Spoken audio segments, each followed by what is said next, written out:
Good evening, everyone. The state of Missouri is back open. Right here on South Washington Street in DuQuoin, that car jumped the curb, bypassed all these posts, and slammed right here. I am standing in the Harris Casino parking lot, and as you can see, it's being taken over by floodwaters. For about 15 minutes, the freshmen, sophomores, juniors, and seniors all greet the Lincoln kids until they can go home. The flooding has caused extensive damage here on Miller City Road, with these massive trees left to tell the story. A homicide investigation is underway tonight after two bodies are found in a home in Cape Girardeau County. She's been missing since yesterday, and Carbondale police tell us that 7-year-old Patrice Dotson could be in danger. This right here is Winston Special, a little bit of sweet and savory.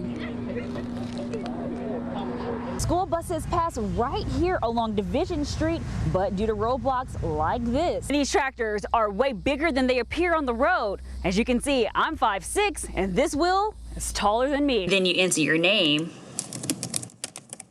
and then you check in with your doctor. And as you can see on my jacket here, the snow is coming down, but that traffic is letting up. I've been loving the nice dry weather, Brian, but isn't it interesting with us being out of flood stage? Finally.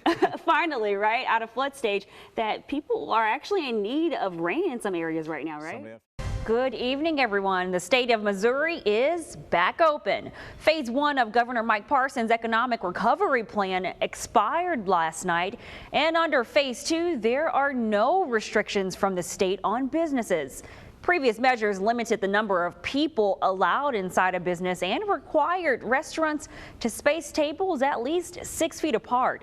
Officials are using more caution when it comes to reopening long-term care facilities in Missouri. Yesterday, health officials issued guidelines to allow visitors at nursing homes and other places, but the governor says facilities should take a gradual approach to fully reopening.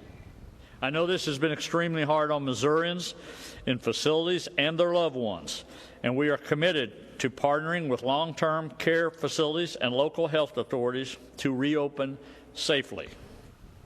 The governor says he'll offer more details about reopening long-term care facilities later this week. While there are no mandates from the state, Missouri health officials say there are things you can do to stay healthy and prevent the spread of COVID-19. That includes staying home if you feel sick, wash your hands with soap and water or hand sanitizer, disinfect frequently used items like cell phones. They also suggest Missourians continue to practice social distancing. A Cape Girardeau lung doctor who survived COVID-19 has a harrowing tale to tell. As Crystal Britt reports, the virus in a way changed his life for the better. These are the communication mask, so deaf people or hard hearing can see the lip. Sabrina Richards is using her talents to make thousands of special masks for those who need them. Her mom, Amy Richards, tells me Sabrina is hard of hearing, but she has learned how to communicate by reading lips, something these masks allow. Sabrina was born with a condition where her brain did not recognize sounds.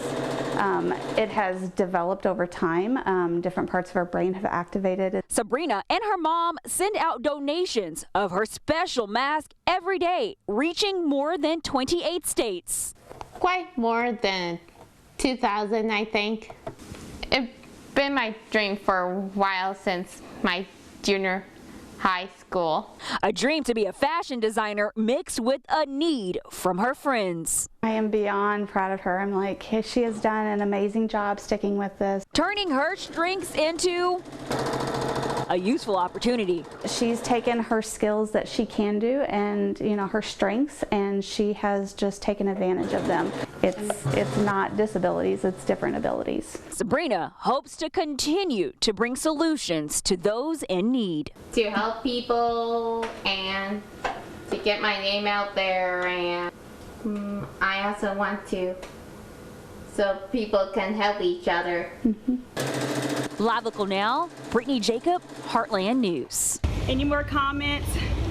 Any feelings? Thank you. Thank you. Very happy. We're all happy. Gage Bethune walked out of the Jackson County Courthouse a free man. A judge threw out his murder conviction.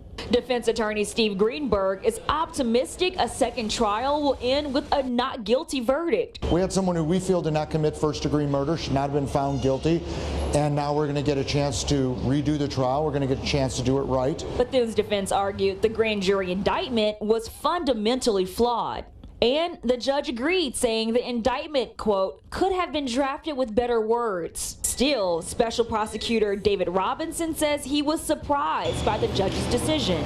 The judge made it pretty clear that there was absolutely sufficient evidence to convict the defendant, that no one acted improperly, that for all intents and purposes there was a syntax error in the indictment. And because of that syntax error, the judge ruled that he could not be certain the jury wasn't impacted. Praveen's mother, Lovely Varghese, was disappointed by the decision, as she'd thought the sentencing hearing would be the last time she would be in court. For me, I don't understand a lot of these legal terms, but I was pretty surprised on that decision. But you know, I knew from the beginning this judge is a very, very thorough judge. It's very upsetting to everyone that's been following us. But I would say just stay with the process and have faith in the system. So now Bethune's defense attorney is looking forward. They expect a new trial to take place sometime next year. Live Local Now in Jackson County. Brittany Jacob, Heartland News. We've got a problem.